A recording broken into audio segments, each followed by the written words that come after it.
দেখো এই চারটা সেন্টেন্স রিডিং করো সবাই দ্রুত, কুইক। হ্যাঁ, একবার ইজি ফিজি। Yes, yes. চারটা সেন্টেন্স রিডিং করো, রিডিং করো হয়ে গেলে আমাকে একটু থামস আপ দাও।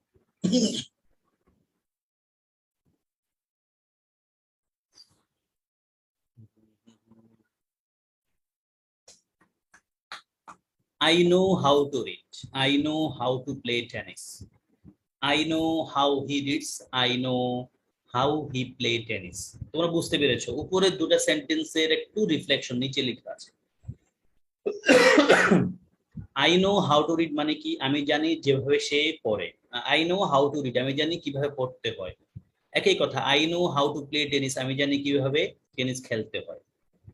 উপরে দুটো সেন্টেন্সে তোমরা ক্লিয়ারলি দেখতে পাচ্ছ, হাউ টু থাকলে তারপর ভার্বের বিশ্রাম হবে, হাউ টুর পরে ভার্ব থাকবে, ভার্বের বিশ্রাম থাকবে, হাউ টু। অথবা এমনও খেয়াল রাখতে পারো, যদি দেখো তুমি, যদি তুমি দেখো ব্লাঙ্কের পরে, যদি দেখো ব্লাঙ্কের পরে একটা ভার্ব আছে, তাহলে তুমি আগে হাউ টু লিখতে হবে। আবার বলছি, যদি দেখো হাউ টু আছে, তবে নিশ্চয়ই তারপর একটা ভার্ব লিখতে হবে। অন্যদিকে যদি দেখো ব্লাঙ্কের পরে কি লেখা আছে, ভার্বের বেসরম লেখা আছে, তখন নিশ্চয়ই হাউ টু লিখতে হবে। অন্যদিকে নিচে দুটো সেন্টেন্স তাকাও। I know how he reads, আমি জানি যেভাবে সে পড়ে। I know how he play tennis, আমি জানি যেভাবে সে টেনিস খেলে। এখানে দেখো শুধু হাউ লিখলাম, শুধু হাউটা কিন্তু এখানে ক্লজ মার্কার, তারপর নিশ্চয়ই সেন্টেন্স থাকবে। মানে শুধু হাউ থাকলে তারপর একটা সেন্টেন্স থাকবে, মানে সাবজেক্ট থাকবে, ভার্ব থাকবে, এমন প্যাটার্ন। অথবা তুমি খেয়াল রাখবা, যদি ব্লাঙ্কের পরে সাবজেক্ট থাকে, তাহলে নিশ্চয়ই হাউ টু লেখা যাবে না, শুধু হাউ লিখতে হবে। এটাই মূল কথা, আর কিছু না। বুঝতে পারছো? তাহলে নো হাউ মানে এখানে নোর সাথে হাউ এই পয়েন্টও আসে। যদি দেখো নো, তারপরে হাউ, তারপর টু আছে ডেফিনেটলি, তারপর ব্লাঙ্কে একটা মানে এরপর একটা ভার্ব থাকবে। অথবা তুমি যদি দেখো ব্লাঙ্কের পরে একটা ভার্ব আছে, তাহলে এখানে নো হাউ টু লিখবা। যদি দেখো ব্লাঙ্কের পরে লেখা আছে শুধু একটা সাবজেক্ট তারপরে ভার্ব, তাহলে এখানে লিখতে হবে নো হাউ। বুঝছো মনে হয় তোমরা? এই সেন্টেন্স গুলো দেখে বুঝছো তো? He pledges, he pledge. ও, ও, sorry sorry sorry sorry sorry, thank you. Afsar আমাকে ভুলটা ধরে দিয়েছে, থ্যাংক ইউ ভাই। আমি কিন্তু মানুষ, আমি নিয়মিত বলবো, মানে আমি কিন্তু ভুল করতে পারি, হ্যাঁ, আমি নিশ্চয়ই ভুল করতে পারি।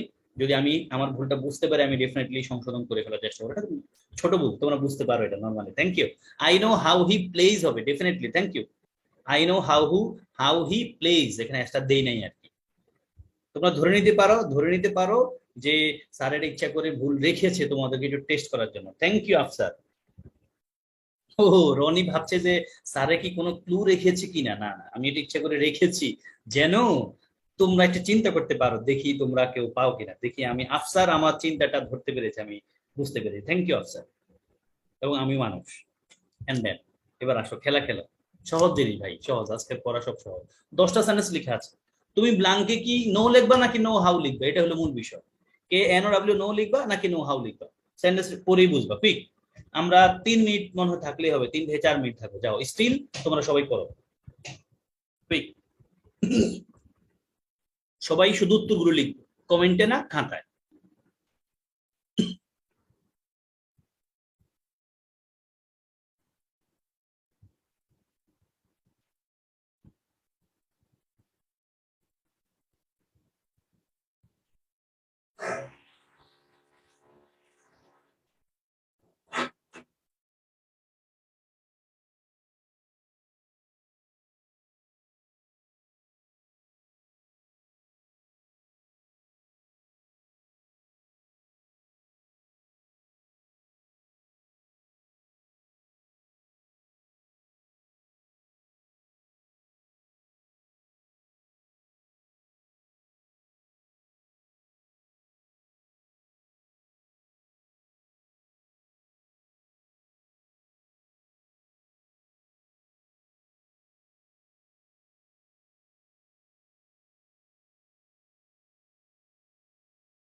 আমরা ফিরবো, সবার কি হয়ে গেছে? দ্রুত দ্রুত দ্রুত, আমরা আর 1 মিনিট, হাইস্ট থাকবে 1 মিনিট। সবার ইংলিশ সেন্টেন্সটা রিডিং করা উচিত। এখানে ইংলিশ সেন্টেন্সটা রিডিং করে আনসার করো। পরীক্ষা প্রশ্ন এসেছে, আমরা এই জন্য করছি কিন্তু। ইয়েস, আমরা ফিরবো কিন্তু ইন 10, 9, 8, 7, 6, 5, 4, 3। শেষ হয়নি এখনো, দ্রুত দ্রুত লিখতে হতো আমাকে। 2, 1, 0। ইজি কথা, আমি সেন্টেন্সগুলো রিডিং পড়ে তোমাকে শোনাবো। এখানে শুধু নো আর হাউ, নো হাউ পারলে ওয়েলকাম, পাশাপাশি পুরো সেন্টেন্সটা রিডিং পড়ো। আমি তোমাদেরকে বারে বারে কথাটা বলছি, মনে হয় সব প্ল্যাটফর্মে বলছি, ইংলিশ রিডিং পড়তে পারলে তুমি ভর্তি পরীক্ষায় বা জীবনে যত জায়গায় তুমি পরীক্ষা দিবা, ইনশাল্লাহ কিছু প্রশ্নের উত্তর ন্যাচারালি পারবা, মানে এমনি পারবা। তুমি জানো না কেন উত্তর এটা, কিন্তু উত্তর এটা। তোমাকে তো পরীক্ষায় বুঝিয়ে দিয়ে আসতে হবে না টিচারকে, যে এই উত্তর কেন হয়েছে এটা আগে আমারে বুঝিয়ে দাও, তারপর তুমি লিখো। এমন কোনো প্যাটার্ন আছে না। ফলে এটা তোমার জন্য খুব কাজে দিবে ভাই বোনেরা, খুব কাজে দিবে। আমি এমন স্টুডেন্টও পেয়েছি যারা কিনা বুঝে না উত্তর কেন এটা, কিন্তু উত্তর এটা। কেমনে? এটা হলো ওরা হয়তো কোনোভাবে ইংলিশের সাথে খুব বেশি ইউজ টু হয়ে গেছে, তারা ইংলিশ এনভায়রনমেন্টে থাকে, তাদের আশেপাশে মানুষ ইংলিশে কথা বলে, বা ওরা ইংলিশ রিডিং পড়ে, ওরা বুঝে না, গ্রামার বুঝে না, তারা কিন্তু জানে উত্তর এটাই হবে। আসো আনসার চেক করো, দেখি 10-এ কার কত হয়, আমাকে জানাবে কমেন্টে, একবারে নিচে লেখা আছে।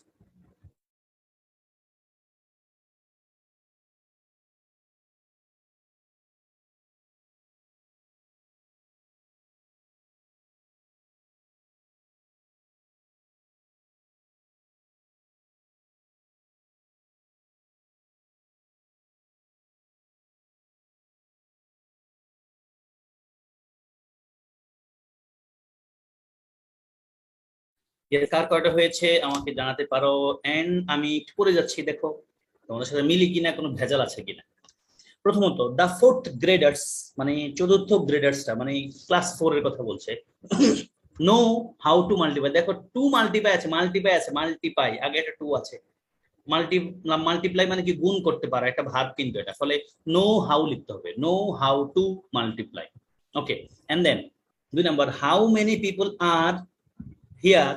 হাউ মেনি পিপল হিয়ার মানে কত মানুষ here know how to ski, sky অথবা স্কি যাই বলো, তাহলে হাউ টু স্কি এখানে এটাই ভার্ব। তাহলে no how to ski, ski একটা খেলার মতো আর কি, যেটা আমাদের দেশে তেমন নাই, থাকলেও এটা বরফ অঞ্চলে হয় আমি যদি ভুল না বলি। 3 নম্বর প্রশ্ন, we dash, again we know about, দেখো এখানে উই নো অ্যাবাউট, এরপরে যেহেতু ভার্ব নাই, ফলে we know about marriage engagement to James. 4, the chemistry student dash the formula for solve, for the formula লেখা আছে, দা ফর্মুলা কিন্তু ভার্ব না, তাহলে দা কেমিস্ট্রি স্টুডেন্টস নো, আমি যদি ভুল না বলি 5, 4 উত্তর 4, হ্যাঁ no, the chemistry students know the formula for solve. 5, although she has been, although he has been driving for 15 years, যদিও সে 5 বছর ধরে ড্রাইভ করছে। অলদোটা বলে ফেলছে এখানে, ভালো একটা জিনিস সামনে যেটা পড়বো অগ্রিম আছে। অলদো মানে কি যদিও, অলদো একটা কনজাংশন, তারপর নিশ্চয়ই সেন্টেন্স থাকতে হয়। অলদো যুক্ত সেন্টেন্সে যা বলে কমার পরে উল্টা কথাটাই বলে নরমালি, তাহলে নরমালি কেন মোস্ট অফ সব সময়ই, হ্যাঁ, অলদো বাট এগুলো দিয়ে। তাহলে দেখো অলদো যদিও, হি হ্যাজ বিন ড্রাইভিং ফর 15 ইয়ার, যদিও সে 15 বছর ধরে ড্রাইভিং করছে। হি does not know how to change, change একটা ভার্ব আছে, হি does not know how to change a tyre properly, যদিও 15 বছর ধরে সে এই কাজ করছে, তবুও সে জানে না এই কাজটা করতে। And then 6 number, Leon, Leon knew that his friends would react to his proposition. এখানে নিউ লিখতে হচ্ছে কেন, কারণ দ্যাট এর পরে কিন্তু পাস্ট টেন্স লেখা আছে, নোট পাস্ট ফর্মটা নিউ আমরা লিখতে হচ্ছে, তাই না? সবাই এটা পেরেছো? ইয়েস। এন্ড দেন 7 নম্বরে, nobody dash to get, to get আছে, তার মানে নো হাউ লিখতে হবে, know knew how, nobody knew how to get to the কি টার্ন পাইক ইয়েস্টারডে, ইয়েস্টারডে আছে এই জন্য আমরা নিউ সেন্টেন্সটা লিখতে হচ্ছে, নো না লিখে নিউ লিখতে হয়েছে। আর the owner of the store was away, তার মানে अगेन past tense আছে, but she dash about the robbery, তার মানে তিনি এখন বিদেশে আছে, তারপর তিনি জানেন রবারি সম্পর্কে, মানে এখানে যে ডাকাতি হয়েছে, ওই ওনার স্টোরে যে ডাকাতি হয়েছে, তাহলে she but she knew about the robbery। 9 নম্বরে নিশ্চয়ই এখানে টু টাইপ আছে, টাইপ একটা ভার্ব এখানে, তাহলে উত্তর কি হবে, উই উই কি হবে, we knew yes, we knew to type আমরা জানি, we knew how to type, sorry we knew how to type before we enter the university, and the last he does not dash to dance কিন্তু verb, তাহলে এখানে নিশ্চয় know how লাগবে। He does not know how to dance but he thrice, সে জানে না কিভাবে dance করতে হয় তবে সে ট্রাই করে।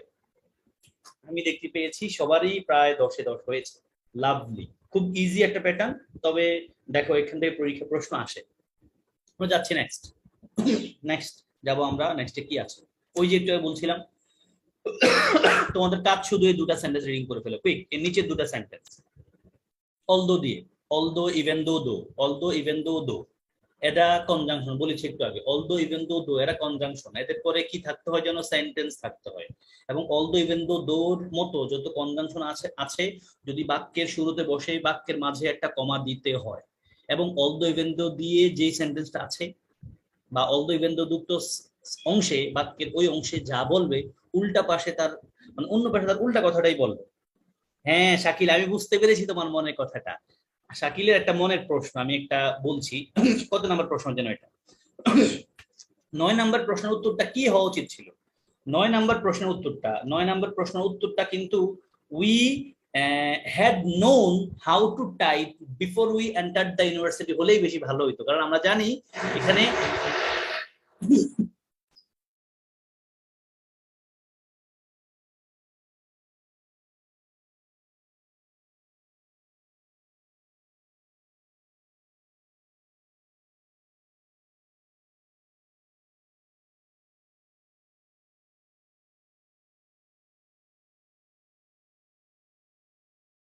হ্যাঁ 9 নম্বর প্রশ্ন উত্তরটা বিফোর আছে একটা কনজাংশন, আগে পাস্ট পারফেক্ট হয় পরে পাস্ট ইনফিনিট টেন্স, এবং এটা দুইটা কাজ বোঝাচ্ছে।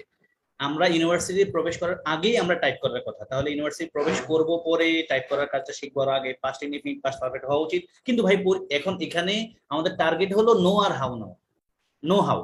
আমি বুঝাতে পেরেছি কিনা শাকিল সহ যাদের প্রশ্ন ছিল মনে, এখানে 9 নম্বর প্রশ্ন উত্তরে ডেফিনেটলি গ্রামাটিক্যাল আকারে অপশন যখন হ্যাড দিয়ে থাকবে মানে পাস্ট পারফেক্ট থাকবে সেটাই আমরা চুজ করবো।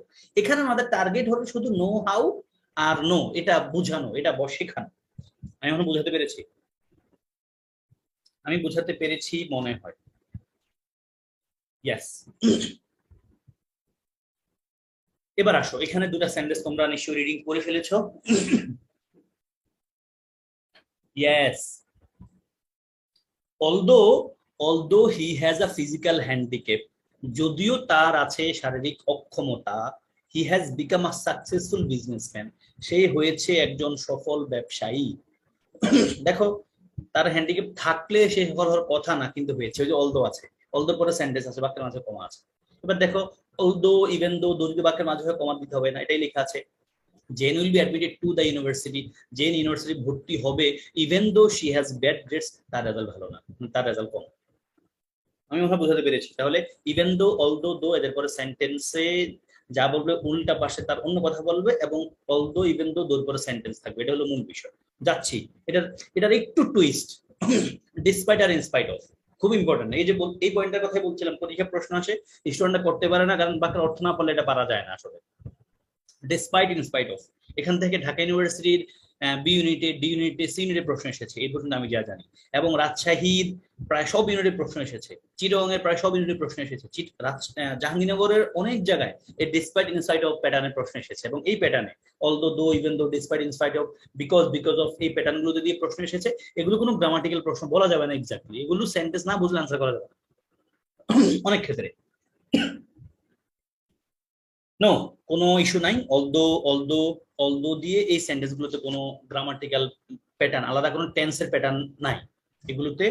যে অন্য অনেক কিছুই হতে পারে, তোমার শুধু অলদো, ইভেন দো, বিকজ এগুলো দিয়ে যখন সেন্টেন্স আসে তোমার শুধু এই কথাই খেয়াল রাখা উচিত যে বিকজ অর্থ কারণ, তারপর সেন্টেন্স থাকবে, বিকজ অফ মানে কারণে, তারপর সেন্টেন্স থাকবে না, এটাই আমাদের কাজ। আর অলদো, ইভেন দো এদের পর একটা সেন্টেন্স থাকবে, এটাই মূল কাজ। এবং ডিসপাইট, ইনস্পাইট অফ এদের পরে সেন্টেন্স থাকবে না, কি থাকবে? থাকুক, সেন্টেন্স না, নাউন থাকবে, নাউন ফ্রেজ থাকবে, প্রোনাউন থাকবে, থাকুক। তাহলে ডিসপাইট, ইনস্পাইট অফ অর্থ সত্ত্বেও, ও অলদো, ইভেন দোর মতোই অর্থ দেয়, এদের পরে সেন্টেন্স থাকবে না। দেখো লেখা আছে ডিসপাইট হিজ ফিজিক্যাল হ্যান্ডিক্যাপ, কমা, দেখো ডিসপাইট এর পর কিন্তু সেন্টেন্স লেখা নাই, লেখা আছে his physical handicap, he has become a successful businessman, একই কথা বলেছে।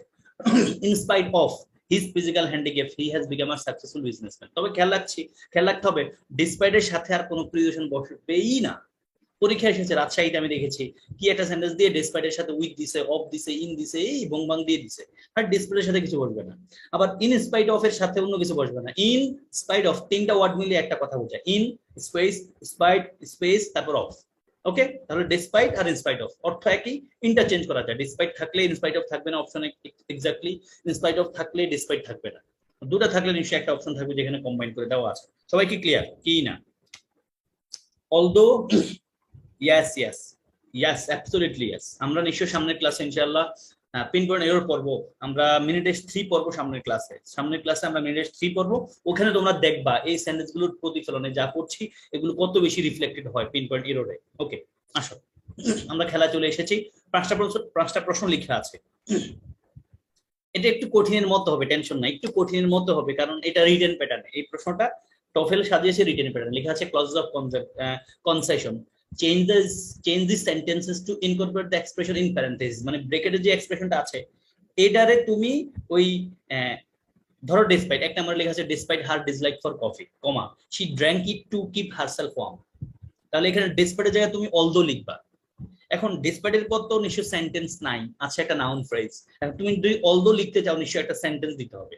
ধরো despite her dislike for coffee, এখন এটা যদি আমরা ডিসপাইটের পর লেখা আছে হার ডিসলাইক ফর কফি, যদি আমি অলদো বসাতে চাই তাহলে ব্যাপারটা কেমন হবে? Although she dislikes coffee, for আবার লিখে যাবে না। মানে বাচ্চাদের মতো এই কাজ করো না যে আমাদের আগে টিচাররা সিনেন্সেন পড়াতে গিয়ে এমন টুইস্ট শিখাতেন, সিস্টেম শিখাতেন যে কি বলা যায়, সাব কি বলা যায়, ডাব্লিউএইচ ওয়ার্ড সরাই দিবা, তারপর প্রোনাউনটা লিখে দিবা, তারপর বাকি সব লিখে দিবা, ফুল স্টপ। এমন প্যাটার্ন আমাদেরকে শেখাতেন কিছু জিনিস, তবে এখানে কিন্তু এটা করো না। তবে এটা পরীক্ষা এইভাবে আসবে না, এটা হলো মূল বিষয়। এমন তোমরা শুধু এই জিনিসটা বুঝতে পেরেছো কিনা সেটা আমাকে জানাও। তাহলে এখানে ডেসপাইটের জায়গায় তুমি অলদো লিখতে হবে। অলদো লিখলে কি লিখতে হবে জানো? অলদোর পর সেন্টেন্স দিতে হবে। একই কথা দেখো, Mary will take a plane even though আছে, ইভেন দোর জায়গায় যদি আমি ইনস্পাইট অফ লিখতে চাই, তাহলে ইভেন দোর পরে যে শি ডিসলাইকস আছে লিখা যাবে না, লিখতে হবে in spite of her disliking to flying, এই প্যাটার্নে কিছু একটা লিখতে হবে। কেমন দেখো এই সেন্টেন্স গুলোর আমি একটা একটা করে ভেঙে লিখেছি। যেমন প্রথমটা, এই দুটো আমি তোমাদেরকে দেখাই। লেখা আছে despite her dislike for coffee comma she drank it to keep herself warm, এটা ডেসপাইট দিয়ে লেখা আছে। এখন আমাদেরকে বলছে ডেসপাইটের জায়গায় তুমি ডেসপাইটের জায়গায় অলদো লিখে বসাও। এখন অলদো যদি আমি লিখতে চাই তাহলে ওই যে হার ডিসলাইক ফর কফিটা চেঞ্জ করতে হবে, সেন্টেন্স লিখতে হবে, সাবজেক্ট ভার্ব দিতে হবে। অলদোর পর অলদো শি ডিসলাইক কফি, যদি সে ডিসলাইক করে she drank it to keep herself warm, সে নিজেকে ওয়ার্ম রাখতে কফি পান করেছে। দুই নম্বর সেন্টেন্স দেখো, ওখানে লেখা আছে Mary will take a plane, Mary একটা প্লেন ধরবে, ইভেন দো যদিও শি ডিসলাইকস ফ্লাইং, যদিও সে ফ্লাইংটাকে অপছন্দ করে, তাহলে ইন স্পাইট অফ লিখতে হবে ইভেন দোর জায়গায়। তাহলে দেখা আছে দেখো Mary will take a plane, Mary will take a plane. এখন আমি যদি ইভেন দোর আগে কি লিখি, ইভেন দোর জায়গায় আমি ইন স্পাইট অফ লিখি, তাহলে কি হবে? In spite of her dislike of flying, মানে কি বলা যায়, তার যে একটা ডিসলাইক আছে ফ্লাইং এর প্রতি, অনিচ্ছা, এটাই বলছে। আমার কাছে মনে হয় এগুলো আমি তোমাদেরকে না করাই, এগুলো তোমরা বাসা নিজের মতো করে নিবে। সহজ কথা, এখানে ব্রেকেটে যে ওয়ার্ডটা আছে এটা তুমি ওখানকার ডিসপাইটের সাথে চেঞ্জ করবা। যে ডিসপাইট আছে তাহলে ওটার পরে নাউন ফ্রেজ আছে, তুমি অলদো লিখলে সেন্টেন্স লিখতে হবে, অথবা অলদো লেখা আছে ডিসপাইট অথবা ইনস্পাইট অফ দিলে তোমাকে সেন্টেন্সটাকে ভেঙে একটা নাউন ফ্রেজ বানাতে হবে। ওকে, এটা নিয়ে আমি আর কাজ না করি, সব দেওয়া আছে দেখো 3 4 5, আমি একবার ভেঙে ভেঙে দিয়েছি যেন সবগুলো লেখা বুঝতে পারো। 6 7 8 9 10 এন্ড দেন এগুলো 6 7 উত্তর দেওয়া আছে ভেঙে ভেঙে রিটেন প্যাটার্নে, এগুলো 6 7 8 9 10। দেখো 8 9 10 এর আমি উত্তরটা এখানে লিখে রেখেছি। ক্লিয়ার? আমি এখানে আর না থাকি, তোমরা এগুলো নিজের মতো করে ফেলবা। আমার মূল কথা বুঝতে পেরেছো যে ইভেন দোর পরে অলদো দো ইভেন দোর পর সেন্টেন্স থাকবে, এটা হলো মূল বিষয়, issue. Then despite in spite of এর পর সেন্টেন্স না থেকে কি থাকবে জানো? একটা নাউন ফ্রেজ থাকবে, নাউন থাকবে বা প্রোনাউন থাকবে। এবং খেয়াল রাখো ডিসপাইট এর সাথে কোনো প্রিপোজিশন বসবে না। এবং ইন স্পাইট অফ, ইন একটা লেটার, ইন একটা ওয়ার্ড, স্পাইট একটা ওয়ার্ড, দেন অফ একটা ওয়ার্ড, ভেঙে ভেঙে, এবং 3টা ওয়ার্ড মিলেই একটা মানে দেয়। ওকে, যাচ্ছি এবার। খুব ভালো জায়গায় এসেছি, এই জায়গাটা খুব কনফিউজিং, এই স্লাইডটা খুব কনফিউজিং, তবে তোমরা খুব সহজে পারবা ইনশাআল্লাহ। আমি তোমাদেরকে দেখাচ্ছি খুব সহজে বুঝে যাবা, তবে এটা খুব কনফিউজিং। তোমরা ট্রানজিটিভ ভার্ব আর ইনট্রানজিটিভ ভার্ব বুঝো কিনা আমাকে একটু কমেন্টে লিখো দেখি, কে কি বুঝো। ট্রানজিটিভ ভার্ব বলতে আমরা কি বুঝি? What do you mean by transitive verb?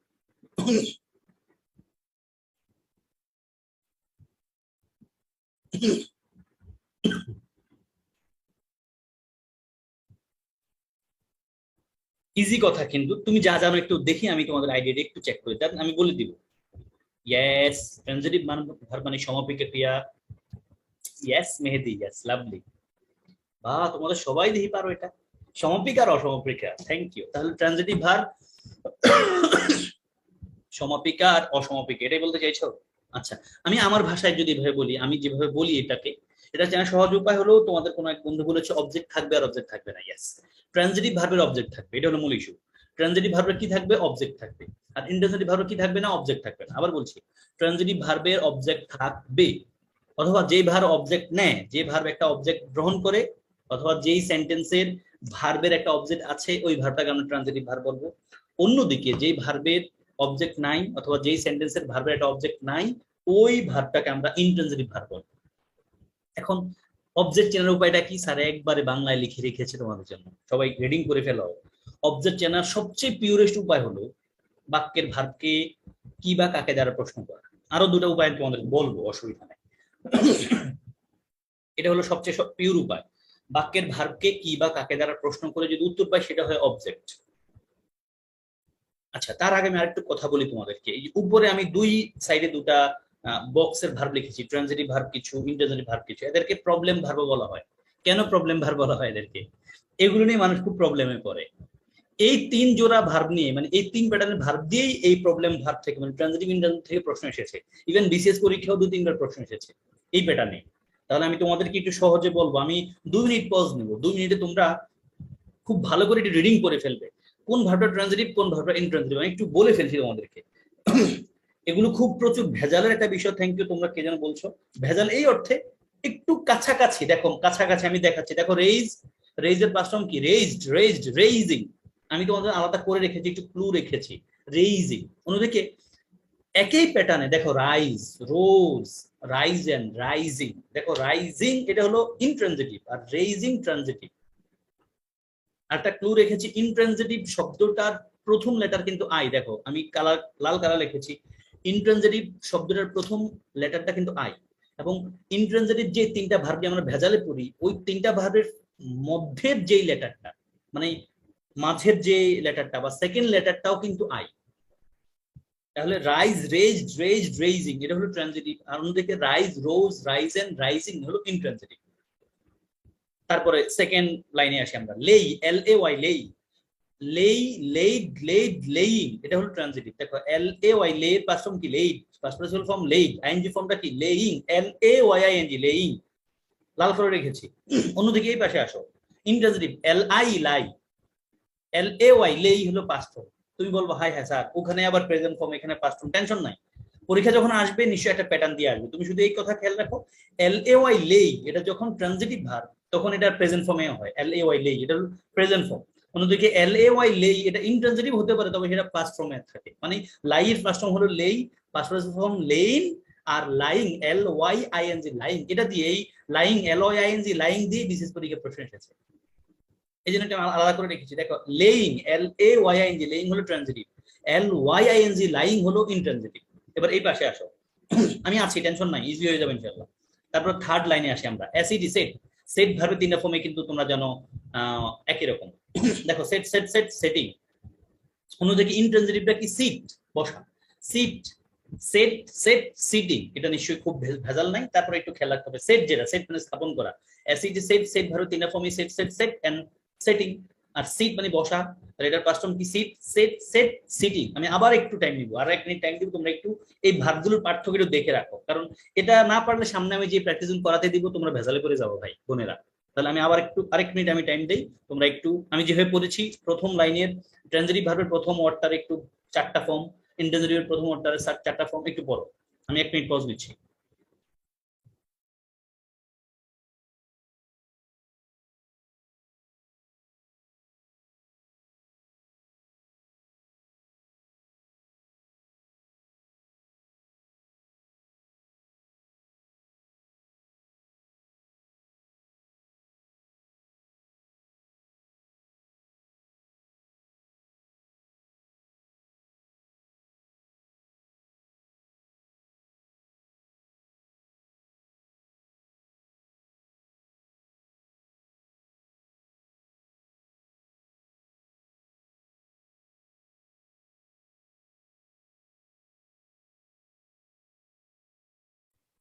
যাক, আমি ধরে নিচ্ছি তোমাদের পড়া হয়ে গেছে। এবার আমি আসি তোমাদেরকে যে কথা বলতে চাই। দেখো, মূল কথা এই জিনিসটাই, তুমি যদি বুঝতে পারো যে ভাইয়া এই ভার্বগুলো ট্রানজিটিভ আর এই ভার্বগুলো ইনট্রানজিটিভ, তখন তুমি পরীক্ষায় প্রশ্ন আসলে আনসার করতে পারো ইনশাআল্লাহ সহজে। দেখো, যে ভার্বগুলো ট্রানজিটিভ লেখা আছে, মানে ট্রানজিটিভ ওয়ার্ডটার নিচে যে তিন জোড়া, মানে চারটা চারটা চারটা করে তিনটা ওয়ার্ড লেখা আছে, এই যে রেইজ, লেই, সেট, এই পাশের গুলো, এদের পর একটা অবজেক্ট থাকবে। কি থাকবে? অবজেক্ট থাকবে। অন্যদিকে ইনট্রানজিটিভ যে ওয়ার্ডগুলো আছে এদের পর অবজেক্ট থাকবে না। ট্রানজিটিভ ভার্ব মানে কি? যে ভার্বের অবজেক্ট থাকে, ইনট্রানজিটিভ মানে অবজেক্ট থাকে না। এখন অবজেক্ট চিনবো কেমনে? অবজেক্ট চেনার সবচেয়ে ভালো উপায় স্যার বলছে কি, বাক্যের ভার্বকে, এবং দুনিয়ার সব জায়গায় আছে তোমরা নিশ্চয়ই সবাই ভালো করে জানো, বাক্যের ভার্বকে কি বা কাকে দ্বারা প্রশ্ন করে যে উত্তরটা পাবো সেটা হলো অবজেক্ট। তবে ভেজাল আছে একটা। ভেজাল হলো পরীক্ষার হলে কি বা কাকে দ্বারা প্রশ্ন করে অবজেক্ট পাওয়া এতটা সহজ না। পারে, অনেকেই পারে যাদের স্ট্রেংথ একটু বেশি, কিন্তু যারা মনে করো যে স্যার কি বা কাকে দ্বারা প্রশ্ন না করে কোনো উপায় আছে, আছে আছে সেটা কি? যদি দেখো আর্টিকেল দিয়ে, মানে ভার্বের পর আর্টিকেল দিয়ে কোন একটা ওয়ার্ড আছে, ডেফিনেটলি সেটা অবজেক্ট হয়। ভার্বের পর কি আর্টিকেল দিয়ে কোন একটা ওয়ার্ড আছে, এক। আরেকটা হলো ভার্বের পরে যদি দেখো পসেসিভের পর একটা ওয়ার্ড আছে, লাইক পসেসিভ কোন, পসেসিভ প্রনাউন কোনগুলো? এই যে আই এর পসেসিভ প্রনাউন হলো কি? ইউ। আই এর পসেসিভ হলো my, he, his, she, her, they, their, you, your, we, our, our pen, their pen, my pen, your pen. Okay, তাহলে দুটা প্যাটার্ন বলছি। বাক্যের ভার্বকে কি বা কাকে দ্বারা প্রশ্ন করলে অবজেক্ট পাই, এটা হলো সবচেয়ে পিওর উপায়। পরীক্ষার হলে হয়তো মাথায় কাজ নাও করলে এই জিনিসটা খেয়াল রাখো যে আর্টিকেল প্লাস কোন একটা নাউন আছে, মানে আর্টিকেল এ এন দি পর একটা নাউন আছে, ওয়ার্ড আছে, অথবা পসেসিভ যুক্ত একটা নাউন আছে, পসিভ প্লাস এর নাউন আছে, তখন নিশ্চয়ই সেটা অবজেক্ট বুঝবা। আর যদি দেখো বাক্যে কোনো অবজেক্ট নাই, মানে ভার্বের পরে কোনো কিছু নাই, তখন বুঝে নেবে এটা মানে ইন্ট্রানজিটিভ, মানে অবজেক্ট নাই। যদি দেখো মানে একটা ভার্ব, এই ভার্বটা হলো বাক্যের শেষ দিকে, বাক্যের শেষ দিকে, এরপরে কোনো ফুল স্টপ, এরপর কি আছে ফুল স্টপ, অথবা কোনো কিছু নাই, তখন বুঝে নেবে এটা ইন্ট্রানজিটিভ। আমি মনে হয় কিছু কথা বোঝাতে পেরেছি। বা সেন্টেন্স গুলো পড়ছি দেখো। যদি তোমাদেরকে বলি, এই তোমাদের হাত তোলো তো সবাই, তখন আমি বলবো কি, raise your hand. Raise your hand মানে কি? রেইজ মানে তোলো তোমার হাত। দেখো ইউর হ্যান্ড কিন্তু অবজেক্ট, ইউর হ্যান্ডটা কি অবজেক্ট। সবাই হাত তুলছো আমি জানি, হ্যাঁ হ্যাঁ ইয়েস, ভিডিও দেখে ক্লাস করলে হাত তুলবা কিন্তু। রেইজ ইউর হ্যান্ড, দেখো তোমার হাত। তুমি বলো স্যার কি তুলবো? আমি বললাম তোমার হাত তোলো মিয়া, দুই হাত তোলো। তোলো রে ভাই, হাত তোলো, অসুবিধা কি? হাত তুলছো নিশ্চয়ই সবাই। তাহলে আসো, এই যে তোমার হাত, এটা কিন্তু অবজেক্ট। কিবা কাকে দ্বারা প্রশ্নের উত্তর পাও না পাইলে তুমি এটা পাইছো ইউর হ্যান্ড, স্যারে বলছিল পসেসিভ প্লাস নাউন, তার মানে অবজেক্ট আছে, রেইজ লিখলাম। দেখো সেন্টেন্স গুলো যা লেখা আছে এগুলো পড়ছি আমি, নতুন না বলি। লেখা আছে the students raise their hands in the class. দেখো ভাই বোনেরা, রেইজ এটা ট্রানজিটিভ ভার্ব, কারণ তারপর কি লেখা আছে এখানে, আমরা রেইজ লিখেছি। রেইজ অর্থ কি তোলা, রেইজ লিখেছি, তারপর দেখেন অবজেক্ট আছে। অবজেক্ট আছে কিভাবে বুঝলাম? কি তুলতে বলছে স্যারে? তাদের হাত। বুঝি না স্যার, কি কি বা কায়দার প্রশ্ন করে বুঝি না, তাহলে তুমি দেখো দেয়ার একটা পজিটিভ অ্যাডজেক্টিভ, দে শব্দের, দে, দেম, দেয়ার আছে না, দে, দেম, দেয়ার, দেয়ারস, দেমসেলস, একটা প্রোনাউনের পাঁচটা ফর্ম থাকে, তাহলে দেয়ার হ্যান্ডস অবজেক্ট আছে, তার মানে রেইজ হবে। এবার অন্য পাশে আসো, সেকেন্ড সেন্টেন্সে আসো। দা সান রাইজেস। কেন রাইজেস লিখলাম ভাই বোনেরা? দেখো তো, early in the summer, early এটা কি অবজেক্ট? বলো, কি উঠেছে? কাকে উঠেছে? নাই। মানে রাইজ ভার্বের পরে এই প্রশ্নগুলোর উত্তর থাকতে হবে, আগে থাকলে হবে না। তুমি যদি আবার উত্তর চাও রাইজের উত্তর, কিন্তু যদি প্রশ্ন কি উঠেছে, উত্তর আছে দা সান আছে, সূর্য উঠছে না, আগে থাকলে তো হবে না। আমাদের চাইছে অবজেক্ট, তাহলে রাইজের পরে উত্তরটা থাকতে হবে কি বা কাকে দ্বারা, কি উঠেছে, কাকে উঠেছে, উত্তর আছে নাই, এটা কি একটা অ্যাডভার্ব? এটা কি আর্লি একটা অ্যাডভার্ব, তাহলে নিশ্চয়ই এখানে ইন্ট্রানজিটিভ হবে, the sun rises early in the summer. আমি কি বুঝতে পেরেছি কিনা প্রথম জোড়া? আমাকে একটু জানাও প্লিজ, আমি কি প্রথম জোড়া বুঝাতে পেরেছি? The students raise their hand, তারপর একটা নাম অবজেক্ট আছে, ফলে আমরা রেইজ লিখলাম ট্রানজিটিভ ভার্ব। অন্যদিকে সেকেন্ড সেন্টেন্সে দা সান রাইজেস আর্লি, কি উঠে, কাকে উঠে, রাইজ ভার্বের পরে তাই না, আর্লি আছে একটা অ্যাডভার্ব, ফলে ডেফিনেটলি আমরা ইনট্রানজিটিভ লিখবো। ইয়েস, বাহ। এবার সেকেন্ড জোড়া আসি, মানে থার্ড আর ফোর্থ সেন্টেন্স বলবো। ঠিক আছে, don't lay your clothes on the bed, তোমার জামা কাপড় বেডে রাখো না, তোমার জামা কাপড় বেডে রাখো না। লে মানে রাখা। এন্ড দেখো, লেই, লেই এর পর লেই শব্দের ট্রানজিটিভ ভার্ব, তারপর কি যেন থাকবে, অবজেক্ট থাকবে। অথবা ইউর ক্লথস একটা অবজেক্ট আছে, ইউর ক্লথস কি রাখো না, তোমার জামা কাপড়। আর না বুঝলে অসুবিধা না, স্যারে বলছিল পজিটিভ প্লাস নাউন আছে কিন্তু, তার মানে ইউর ক্লথস একটা অবজেক্ট। তাহলে অবজেক্ট যেহেতু আছে, ফলে তার আগে একটা ট্রানজিটিভ লাগবে। ট্রানজিটিভ ভার্ব কোনটা দিব আমরা? নিশ্চয়ই এল এ ওয়াই, লেইটা দিব। অন্যদিকে সেকেন্ড ফোর্থ সেন্টেন্সে দেখো, they lie down for a nap, they lie down for a nap. দেখো ভাই বোনেরা, দে লাই ডাউন, ডাউনটা কি অবজেক্ট? না, একটা অ্যাডভার্ব। যেহেতু অ্যাডভার্ব আছে, তাহলে ডেফিনেটলি আমরা ইনট্রানজিটিভ ওয়ার্ডটা ব্যবহার করব।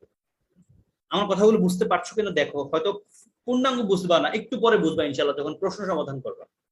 ক্লিয়ার কিনা? 3-4 একটু বলো প্লিজ। এগেইন একই কথা, don't lay your clothes, your clothes object আছে, ফলে লেই ট্রানজিটিভ ভার্বটা ব্যবহার করলাম, মানে বাম পাশের ওয়ার্ডগুলো ব্যবহার করতে হবে। অন্যদিকে ফোর্থ সেন্টেন্সে দে লাই ডাউন, ডাউন এটা অ্যাডভার্ব অবজেক্ট না, বলে আমরা ডান পাশের যেগুলো আছে মানে ইন্টারজেক্টিভ নিজের গুলো ব্যবহার করতে হবে, লাই ব্যবহার করব। দে লাই ডাউন ফর ন্যাপ, তারা শুয়ে পড়লো একটা হালকা ঘুমের জন্য। বা এন্ড দ্য ফিফথ সেন্টেন্স দেখো একই কথা, দে সেট দ্য টেবিল, তারা টেবিল স্থাপন করছে, মানে তারা সেট টেবিল ঠিক করছে, বা কি বলা যায়, যাই বলো, তারা টেবিল সেট করছে। তাহলে সেট শব্দের এখানে ট্রানজিটিভ ভার্ব দেখো, তারপর একটা অবজেক্ট আছে, অবজেক্ট আছে ফলে ট্রানজিটিভ লিখলাম। অন্যদিকে ষষ্ঠ সেন্টেন্স দেখো, he said on the bench, সে বেঞ্চে বসছে। তো সে কি বসছে, উত্তর আছে কিনা নাই, কাকে বসে উত্তর আছে কিনা নাই, কোথায় বসে আছে, কোথায় বসছে উত্তর, মানে প্রশ্ন করলে উত্তর পাইলে সেটা হয় অ্যাডভার্ব, অ্যাডভার্বিয়াল। তাহলে অন দা বেঞ্চ, ফলে এটা নিশ্চয়ই অবজেক্ট না, তার মানে ইন্টারজেক্টিভ ব্যবহার করতে হবে, সেট, সেট, সিট থেকে সেট। সবাই কি ক্লিয়ার এতটুকু? আবার একটু বলো, তারপর আমি প্রশ্ন দেখাবো। ইনশাআল্লাহ পারবা, সবাই পারবা। সবাই কি ক্লিয়ার কি না একটু জানাও আমাকে। ক্লিয়ার? ক্লিয়ার। তাহলে এবার খাতা কলম রেডি আছে সবার কাছে নিশ্চয়ই, আমি ধরে নিচ্ছি। এবার উত্তর করবা। একবার সহজ কথা বলে দিচ্ছি, ক্লু আছে এখানে, সবগুলোতে ক্লু আছে। তুমি শুধু ব্রেকেটে দুটা ওয়ার্ড আছে, দুইটার কোনটা লিখবা। 5টা সেন্টেন্স লেখা আছে, কুইক লিখো, চিন্তা করে লিখো, অসুবিধা নাই। আমি একবারে বরাবর 2 মিনিট টাইম দিব তোমাদেরকে, অসুবিধা নাই। 1.5 থেকে 2 মিনিট টাইম দিব, আমি পজ নিচ্ছি 2 মিনিট। সবাই খুব সেন্টেন্স গুলো ভালো করে রিডিং করে তারপর উত্তরটা লিখবা।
আমরা কিন্তু শেষ করবো ইনশাআল্লাহ ইন 10, 9, 8, 7, 6, 5, 4, 3, শেষ করে ফেলো, 2 and 1।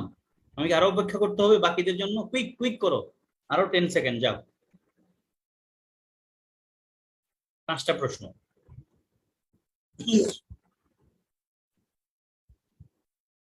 10,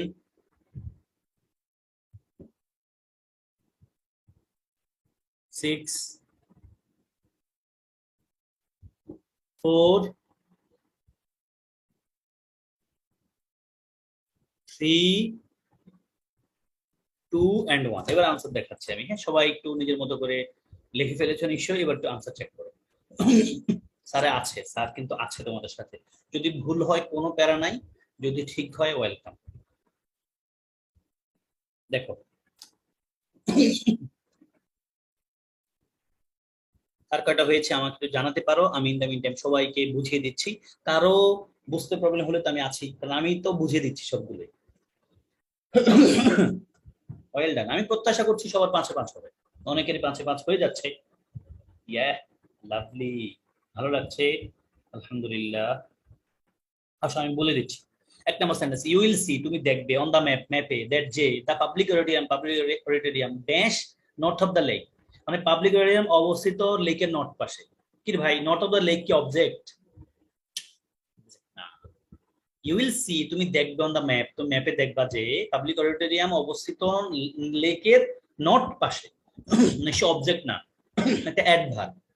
এখন লেজ, যেটা লেজ আমাদের বাক্যটা কিন্তু প্রেজেন্ট টেন্স আছে এখন, মানে এই পাশে that the public auditorium lies অথবা লেজ, দুটাই প্রেজেন্ট ফর্মে লেখা। ওনারা যখন এই এখানে দুটা ওয়ার্ড, দুটা নিশ্চয়ই এক এক সেন্টেন্সে দিয়েছে, মানে প্রেজেন্ট হলে প্রেজেন্ট, পাস্ট হলে পাস্ট, মানে ওয়ার্ডের present form, past form, past participle form, ING form দিলে দুই জায়গা থেকে একটা একটা করে দিয়েছে। এমন না যে একটা প্রেজেন্ট আর একটা পাস্ট এমন দিবে, উলট পালট দেয় না। লাইজ আর লেজ নিশ্চয়ই এখানে ইন্ট্রানজিটিভ প্রয়োজন, যেহেতু অবজেক্ট নাই। নট অফ দ্য লেক একটা স্থানকে রেফার করছে, অ্যাডভার্বিয়াল আছে, ফলে নিশ্চয়ই লেজ না হয় লাইজ হবে। এক। 2 নম্বরে আসো, মাই ডগ লাভস, আমার ডগ নাকি ভালোবাসে, টু কি, ইন দ্য সান, মানে রোদ্রে বসতে ভালোবাসে আমার ডগ, আমার কুকুর। এটা অনেক গ্রামের ভাষায় কুত্তা বলে। তারপর দেখো ইন দ্য সান, এটা কি অবজেক্ট? না ভাই, অবজেক্ট না, অবজেক্ট না। তার অবজেক্ট যেহেতু না, তাহলে কোনটা লিখবা, ট্রানজিটিভ না ইনট্রানজিটিভ? এখন ইনট্রানজিটিভ ভার্ব কোনটা, ট্রানজিটিভ ভার্ব কোনটা, এটা না পারলে তুমি আনসার করতে পারবা না। এই জন্য আমি সময় নিয়ে এখানে কথা বলেছিলাম। অ্যাসিড সেট, যেটা সেট সেট সেট, এটা কিন্তু ট্রানজিটিভ, অন্যদিকে সিটটা হলো ইনট্রানজিটিভ, ফলে সিটটা উত্তর। 3, দা ডেলিভারি বয়, ডেলিভারি বয়টা লেই নাকি লেট? দেখো এল এ ওয়াই লে, এটা হলো L A Y D late, এই দুটার মধ্যে পার্থক্য আছে কিন্তু। এল এ ওয়াই লেটা হলো এল আই লাই এর পাস্ট ফর্ম, আর L A I D laid, লেটটা হলো এল এ ওয়াই লে এর পাস্ট ফর্ম, মানে এল এ ওয়াই টা হলো intransitive, L A I D laid হলো transitive. The grocery, delivery boy রেখেছিল গ্রোসারিজ অন দা টেবিল, টেবিলের উপরে, তাহলে দা গ্রোসারিজ কিন্তু অবজেক্ট আছে। কি রেখেছিল? গ্রোসারিজ রেখেছে। না পারলে তুমি তো আর্টিকেল প্লাস একটা নাউন ওয়ার্ড পাচ্ছ, নিশ্চয় অবজেক্ট, ফলে ট্রানজিটিভ প্রয়োজন। ট্রানজিটিভ কোনটা, লেই নাকি লেইট? ভার্বগুলো না পারলে পারবা না। যারা এখানে পারতে প্রবলেম হয়েছে, আমার কাছে মনে হয় তুমি আগের ভার্বগুলো আবার একটু ভালো করে পড়তে হবে, টেনশন নাই, পারলেই আনসার করতে পারবে ইনশাআল্লাহ। And then 4, after the heavy rain, heavy রেইনের পর, the water in the lake, মানে লেকের পানি ড্যাশ অ্যানাদার 2 ফিট, আরো 2 ফিট বাড়ছে। কতটুকু বাড়ছে, কতটুকু? দেখো ভাই, তোমরা জানো মানে কখন, কোথায়, কতটুকু, কিভাবে, এই অনেকগুলো ওয়ার্ড আছে, এগুলো দ্বারা যদি বাক্যের ভার্বের প্রশ্ন উত্তর পাই, সেটা অ্যাডভার্ব হয়। এখন কি বাড়ছে, কাকে বাড়ছে, উত্তর আছে কিনা রাইজ অথবা রোজের পর নাই, ফলে এটা ইনট্রানজিটিভ ভার্ব লাগবে। তাহলে এখানে রেজড, এটা কিন্তু ট্রানজিটিভ, রেজড ট্রানজিটিভ, ফলে রোজ লাগবে, রাইজ থেকে আসছে। আমি এখন বুঝাতে পারছি না, তোমরা এমনি বুঝে যাচ্ছ প্রত্যাশা করছি। And then yes, and 5, the paper hangers decided to dash the picture, ভাই দেখো দা পিকচার আছে, অবজেক্ট আছে। কি, কি সিদ্ধান্ত নিছে? পিকচারটা হ্যাঙ্গাইতে, মানে তুলতে, তাহলে দা পিকচার অবজেক্ট আছে, আর আর্টিকেল ডি প্লাস একটা ওয়ার্ড আছে, ফলে নিশ্চয়ই ইনট্রানজিটিভ প্রয়োজন না ট্রানজিটিভ প্রয়োজন, ট্রানজিটিভ প্রয়োজন। এর আর A I G S E, রেইজটা হলো ট্রানজিটিভ, আর রাইজটা হলো ইনট্রানজিটিভ, ফলে আমাদের রেইজ প্রয়োজন। আমার কাছে মনে হয় আমি সবকিছু বাচ্চার মতো বুঝিয়েছি, কেউ কষ্ট পাইও না প্লিজ, কারণ কারো কারো এমন থাকতে পারে যে স্যার একটু যদি ডিপ করে বলতেন সহজ। জানি অনেকের জন্য খুব সহজ ছিল, স্টিল বললাম। ওকে, the paper hangers decided to dash the picture a few more inches. এখানে দা পেপার হ্যাঙ্গার্স বলতে এমন হতে পারে যে যে মানুষটা পেপার হ্যাং করে, অনেক সময় তোমরা রাস্তাঘাটে দেখবা, একটা গ্রামগঞ্জ হয় কিনা আমি জানি না, তবে ঢাকা শহর অনেক জায়গায় অনেক পত্রিকা, ধরো মানুষ যেখানে জমায়েত হয়, এমন জায়গায় দেয়ালে পত্রিকা অ্যাটাচ করে দিয়ে যায়, মানে ওই পত্রিকার পক্ষ থেকেই পত্রিকারে হয়তো পত্রিকা অ্যাটাচ করতে গিয়ে 2-3টা পত্রিকা লাগে, ওই লোকটার হয়তো পেপার হ্যাঙ্গার্স বলা হয়। পেপার হ্যাঙ্গার, যিনি পেপার হ্যাঙ্গার করে দিয়ে যায়, মানে পেপার অ্যাটাচ করে দিয়ে দেয়ালে, ওনার হয়তো পেপার হ্যাঙ্গার্স বলা হয়।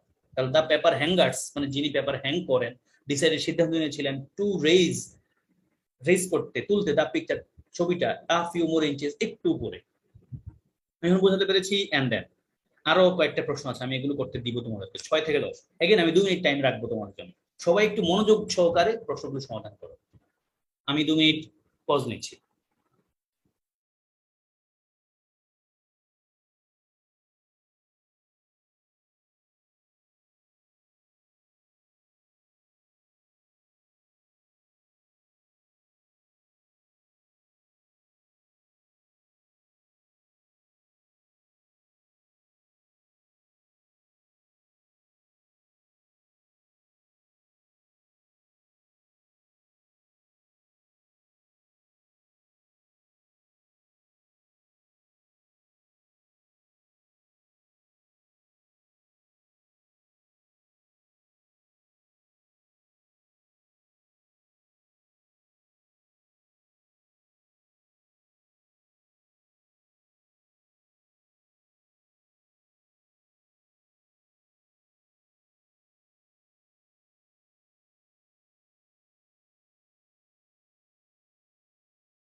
অনেকেরই হয়ে গেছে আমি দেখতে পাচ্ছি, স্টিল আমরা একটু অপেক্ষা করি, আরো কিছু সময়, একটু সময় অপেক্ষা করি, দেখি বাকি সবাই একটু শেষ করুক।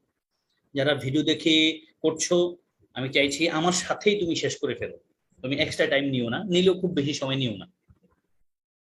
বেশি সময় নিয়ে করতে চাইলে কিন্তু পরীক্ষা গিয়ে আবার একটু বেশি সময় তোমার মানে লাগানোর টেন্ডেন্সিটা গ্রো করে ফেলবে, যেটা খুব প্রবলেমেটিক তোমার জন্য হবে। আমরা দেখি আর 30 সেকেন্ডে শেষ করে ফেলতে পারি কি না।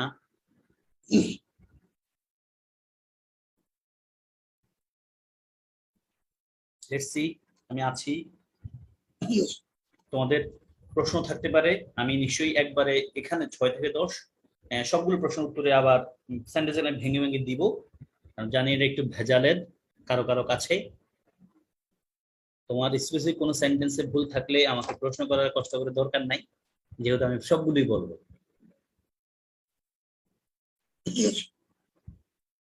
আমরা তাহলে মনে হয় শেষ করবো ইনশাআল্লাহ ইন 10, 9, 8, 7, 6, 5, 4, 3, 2 and আমরা দেখতে পাচ্ছি প্রায় সবার হয়ে গেছে 1। এবার আনসার চেক করো, সবাই আনসার চেক করো। প্রত্যাশা করছি সবার সবগুলোই হবে, না হলে ম্যাক্সিমাম হবে কমপক্ষে। আমি বলছি শুরু থেকে, হ্যাঁ শুনতে থাকো। প্রথম প্রশ্নটা 6, হি ওয়াজ এক্সস্টেড, মানে সে খুব ক্লান্ত ছিল। সো তাই হি ডিসাইডেড, সিদ্ধান্ত নিয়েছিল to dash down for a while, মানে অল্প একটু সময়ের জন্য সে শুয়ে পড়বে, এটা বুঝাচ্ছে। তাহলে এখানে ডাউন শব্দ নিশ্চয়ই অবজেক্ট না, অ্যাডভার্ব, ফলে ইনট্রানজিটিভ প্রয়োজন। আমরা জানি এল এ ওয়াই লেটা কিন্তু ট্রানজিটিভ, এল আই লাইট হলো ইনট্রানজিটিভ, ফলে এল আই ই হবে উত্তর। 6 নিশ্চয়ই L I E. He was exhausted so he decided to lie down for a while, for a little while. Wow, আমি দেখতে পাচ্ছি অনেকের ফুল মার্কস হয়ে যাচ্ছে, বা লাভলি, ভালো লাগছে আমার। 7 নম্বর সেন্টেন্স দেখো, দা ওয়ার্কার্স ওয়ার লাইং নাকি লেইং, আমি এই জায়গাটাতে তোমাদেরকে কিন্তু একবার আলাদা করে কালার করে রেখেছিলাম, বোল্ড করে দিয়েছিলাম, বলেছিলাম এখানে একটা ভেজাল আছে, মানে ভেজাল হতে পারে। এল এ ওয়াই আইএনজি যেটা, সেটা কিন্তু ট্রানজিটিভ, আর এল ওয়াই আইএনজি সেটা হলো ইনট্রানজিটিভ। এখন তুমি খোঁজো অবজেক্ট আছে কিনা। The workers were dash cement for the patio when it began to rain. Cement একটা অবজেক্ট, আমরা সরাসরি জানি সিমেন্ট মানে একটা বস্তু। কি রেখেছিল? সিমেন্ট একটা অবজেক্ট আছে, একটা জিনিস অবজেক্ট, ফলে নিশ্চয়ই ট্রানজিটিভ প্রয়োজন। এখন ট্রানজিটিভ হলো L A Y ING, L A Y ING এটা হলো ট্রানজিটিভ, এল ওয়াই আইএনজি হলো ইনট্রানজিটিভ, ফলে উত্তর হবে laying. The workers were laying cement for the patio when it began to rain. And 8 number the soldier dashed the flag. আরে ভাই, the flag একটা prominent object, বুঝা যাচ্ছে আর্টিকেল ডি প্লাস একটা ওয়ার্ড, ফলে নিশ্চয়ই ইনট্রানজিটিভ না, ট্রানজিটিভ। এখন আর ও এস রোজ, এটা হলো রাইজ থেকে আসছে, ইনট্রানজিটিভ। আর R A I S E raise থেকে রেজড, ফলে নিশ্চয়ই উত্তর হবে raised. The soldier raised the flag when he heard the bugle blow. নয়, ইন কেমিস্ট্রি ক্লাসে উই লার্ন, আমরা শিখেছিলাম দ্যাট যে hot air dash, hot air বাড়ে, হট এয়ার বাড়ে, এন্ড রেইজেস নাকি রাইজেস, নিশ্চয় রাইজেস, বাড়ে। ওকে, রাইজেস বলেছিলাম না। যদি দেখো বাক্যের শেষে একটা ভাব, তখন বুঝে নিতে হবে এরপর অবজেক্ট নিশ্চয়ই নাই, তখন সেটা ইন্ট্রানজিটিভ আকারে কাউন্ট করবো আমরা, রাইজেস। আর অর্থ তো বলছি, অর্থের দিকেও খেয়াল রাখা যেতে পারে, খুব ভালো। And then 10 number sentence, they tried, তারা চেষ্টা করেছিল to dash the explosives, the explosive object definitely, ফলে ইন্ট্রানজিটিভ না ট্রানজিটিভ, ট্রানজিটিভ প্রয়োজন। এসআইটি সিট হলো ইনট্রানজিটিভ, এসইটি সেট হলো ট্রানজিটিভ, ফলে উত্তর হবে they tried to set, they tried to set the explosives carefully on the floor.